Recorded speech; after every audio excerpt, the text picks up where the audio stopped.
দর্শক আসসালামু আলাইকুম। বিডি লাইভ 24 নিউজে সবাইকে স্বাগতম। সাথে আছে আমি মাসুদ মৃধা। রাজনৈতিক জীবনের গল্প নিয়ে প্রথম পর্বে ইয়াং তরুণ ত্যাগী নেতা সেলিম রেজা তার রাজনৈতিক জীবনের গল্প এবং তার রাজনৈতিক জীবনের কি ঘটেছিল সেই বিষয়গুলো আপনাদের মাঝে তুলে ধরব।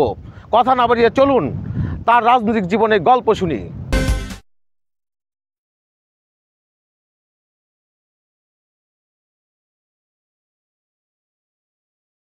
কত সালে রাজনীতিতে পা দিয়েছেন এবং কার হাত ধরে রাজনীতিতে আপনার আগমন ঘটেছে?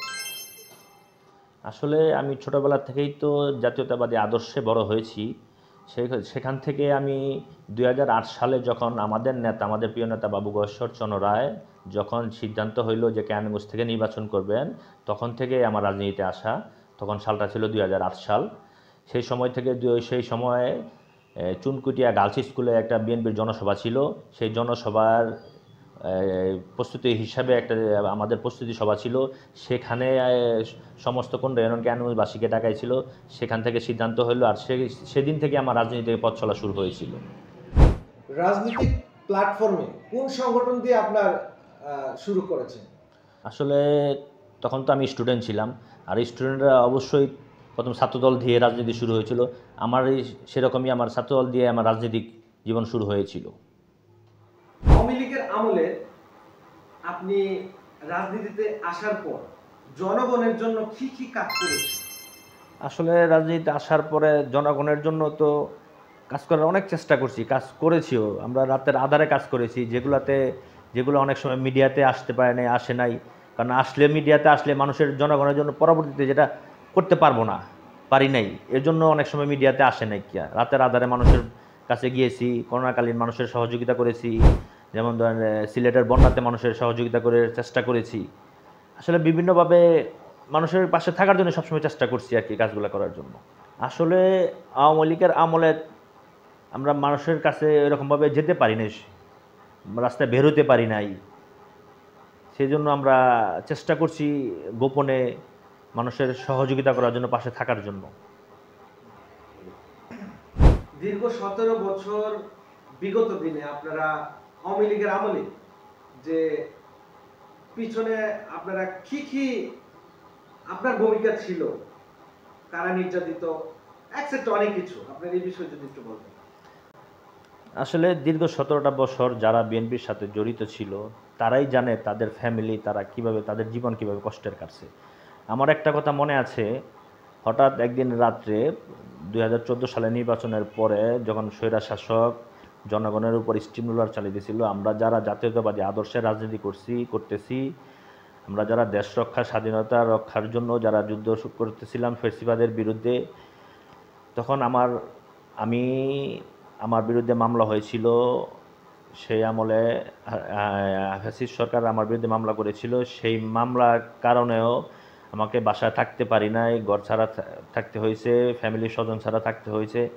একদিন আমার একটা কথা মনে আছে, হঠাৎ একদিন রাত্রে 11টা বাজে আমার বাবা, তখন আমি বাইরে বাসায় থাকতে পারি নাই, বাইরে থাকি। তখন আমার বাবা একদিন হঠাৎ করে রাত্রে আমাকে ফোন দিয়ে বলতেছে যে, বাবা তুমি কই? বলার পরে বলতেছি, বাবা আমি আছি, আমাকে যেখানে রেখে গিয়েছিলেন আমি সেখানে আছি, ভালো আছি। পরে বলতেছে যে, আমি বললাম যে, বাবা আপনি কী হয়েছে, আপনি হাঁপাইতেছেন কেন?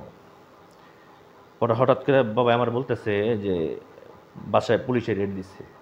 আমি তখন খাবার খেতেছিলাম, আমার বাবা খাবার খেতেছিল। খাবার খাওয়ার ওই মুহূর্তেই ভাতের খাবার রেখে বাসা থেকে পিছনের দরজা দিয়ে পালিয়ে যাওয়ার সময় যে দৌড়াইতেছে, আর আমার কথা চিন্তা করতেছিল যে আসলে আমার ছেলেটা কেমন আছে, আসলে আমার ছেলেটার খবর নিয়ে দেখি। তখন আমি আর আমার চোখের পানি ধরে রাখতে পারিনি, যে আমার জন্য আমার বাবা আজকে বাড়ি ছাড়া কষ্ট করতেছে, আমার ভাইগুলা বাড়ি ছাড়া, আমার ফ্যামিলিটা আমার জন্য রাজনৈতিক কারণে ফ্যামিলিটা কষ্ট করতেছে।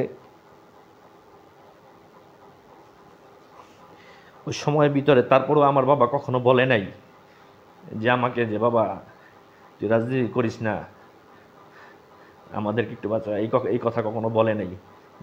আমার বাবার ওই সাহসিকতায় অনুপ্রেরণায় আজকে আমি এই পর্যন্ত আসতে পারছি।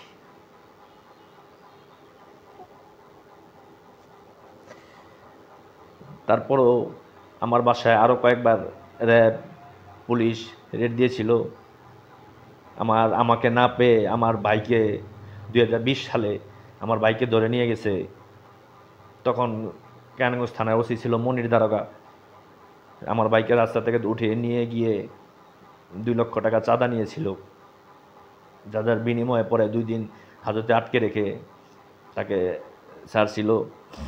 অনেক বিভিন্ন নির্যাতন ভাই, এটা 17 বছর কিভাবে কাটছে একমাত্র আল্লাহই আমাদের জানে, যে আমাদের জীবনটা কিভাবে কাটছে। এটা মুখে বলার, প্রকাশ করার মতো ভাষা আমাদের আজকে আর নেই। তারপরও আল্লাহর কাছে লাখো কোটি শুকরিয়া যে আল্লাহ আমাদের দীর্ঘটা পথ পাড়ি দিয়ে আজকে আমাদের দেশের মানুষের জন্য, জনগণের জন্য যে শান্তি ফিরে দিয়েছে, এই জন্য আল্লাহর কাছে দরবার লাখো কোটি শুকরিয়া। পরবর্তীতে যেন বাকি সময়গুলো, বাকি জীবনগুলা এই দেশের মানুষ এই ভোগান্তিতে, এই দুঃসময়ে যেন না আসে, এই কামনা আমি করছি। আমি স্বৈরাচার শাসকের আমলে আমি দীর্ঘদিন জেল খেটেছি। আমার বিরুদ্ধে 5টা মামলা করেছে। আমি যখন মামলা খাওয়ার পরে বিভিন্ন জায়গায় ঢাকার এই প্রান্ত থেকে ওই প্রান্ত, বাংলাদেশের এই প্রান্ত থেকে ওই প্রান্ত ঘুরে বেরিয়েছি। আসলে সেই জীবনটা কীরকম, কতটুকু কষ্টের কাটছে সেটা এখন ভাষায় বলা, প্রকাশ করার মতো না। অনেক জায়গায় থেকেছি, অনেক, ঢাকার বাহিরে। আমি মনে হয় যেখানেই থাকতাম, রাতে যেখানে আসলে ঘুমাতে পারতাম না। কোনো একটা গাড়ির শব্দ, কিছু শব্দ আসলে মনে হইতো যে এই নিয়ে আমাকে আজকে অ্যারেস্ট করে নিয়ে গেল। আসলে ওই সময়গুলা আসলে ভাষায় প্রকাশ করতে পারতেছি না যে আসলে কিভাবে কাটছে সময়গুলা। দীর্ঘ 17টি বছর পরে এই প্রথম মাঠে ঈদগাহে গিয়ে ঈদের নামাজ আদায় করতে পারছি। এর চেয়ে বড় খুশি আমার কাছে আর 17 বছরের হতে পারে না। এই ঈদের সময়ে মানুষের পাশে থেকে, মানুষের জন্য কিছু করতে পেরে নিজেকেও ধন্য মনে করতেছি। ভবিষ্যতেও মানুষের জন্য যেন কিছু করতে পারি, এজন্য আমার জন্য দোয়া করবেন। আসলে এই রমজানে আমাদের প্রিয় নেতা বাবু গয়েশ্বরচন্দ্র রায়, আমাদের প্রিয় নেত্রী অ্যাডভোকেট নিপুণ রায় চৌধুরী নিজে প্রতিটা গ্রামে, ওয়ার্ডে গিয়ে ইফতারের আয়োজন করেছিল। তার পাশাপাশি আমি নিজের অর্থায়নে এলাকার মানুষকে ইফতার করার সুযোগ করে দিয়েছিলাম। তাছাড়াও এই ঈদে আমার ফ্যামিলি নিয়ে, আমার বাচ্চা কাচ্চা নিয়ে আমি এত সুন্দর একটা ঈদ করতে পারছি, এইটা ভাষায় প্রকাশ করতে পারবো না। আসলে কতটুকু আনন্দ নিজের কাছে লাগছে, আমার বাচ্চাদের সাথে নিয়ে, বাচ্চাদের কোলে নিয়ে আমার মা বাবার সাথে ঈদ করা আসলে একটা আনন্দের বিষয়। এটা আমি আসলে বোঝাতে পারবো না আসলে কতটুকু আমি আনন্দ পেয়েছি। বর্তমান প্রেক্ষাপটে সংস্কার আগে না নির্বাচন আগে, এই বিষয়ে আপনার মতামত কি? অবশ্যই তো সংস্কার দরকার আছে। সংস্কারের পাশাপাশি নির্বাচনটা আগে হলেই মনে হয় ভালো, কারণ নির্বাচনটা হলে দেশের মানুষ একটু শান্তি পাবে, দেশের স্বস্তি ফিরে আসবে। দক্ষিণ কেরানীগঞ্জে আপনি বর্তমানে কোন সিচুয়েশনে আছেন? আমি দক্ষিণ কেরানীগঞ্জ থানা কোন্ডা ইউনিয়ন যুবদলের আহ্বায়ক কমিটির সদস্য হিসেবে দায়িত্ব পালন করছি এখন। আসলে আমার পদবি বড় কথা নয়, আমি দলের হয়ে মানুষের পাশে থাকতে চাই, মানুষের ভালোবাসা অর্জন করতে চাই। মানুষের ভালোবাসায় দলের জন্য আগামী সংসদ নির্বাচনে আমাদের ক্যান্ডিডেট, আমাদের প্রিয় নেতা বাবু গয়েশ্বরচন্দ্র রায়কে বিপুল ভোট পাশ করিয়ে সংসদে পাঠাতে চাই।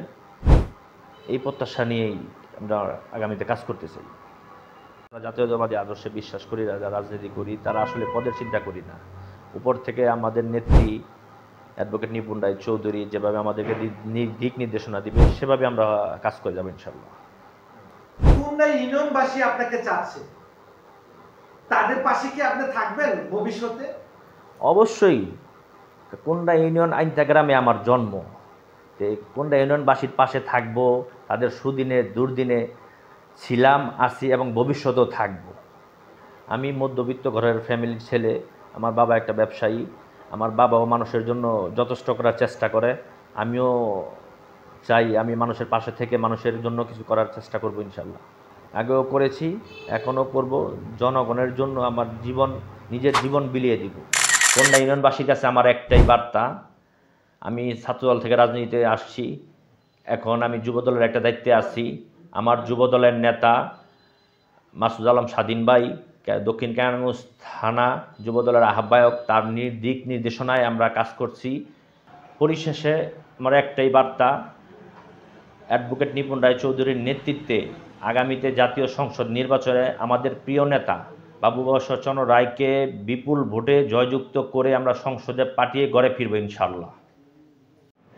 দীর্ঘায়ু কামনা করছি দেশনেত্রী বেগম খালেদা জিয়ার। বাংলাদেশ জাতীয়তাবাদী দল ভারপ্রাপ্ত চেয়ারম্যান দেশনায়ক তারেক রহমান জিন্দাবাদ। আমাদের প্রাণপ্রিয় নেতা বাবু গয়েশ্বরচন্দ্র রায় জিন্দাবাদ। অ্যাডভোকেট নিপুণ রায়চৌধুরী জিন্দাবাদ। জিন্দাবাদ কোন্ডা ইউনিয়নবাসী।